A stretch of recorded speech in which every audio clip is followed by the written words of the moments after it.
Leo Novemba 12, tumepokea taarifa mbaya kwa upande wa usafirishwaji.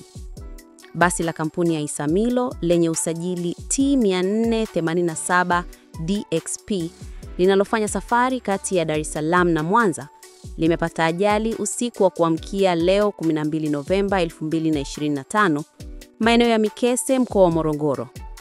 Taarifa za awali zinaeleza kuwa ajali hiyo imetokea majira ya usiku, chanzo bado hakijathibitishwa rasmi.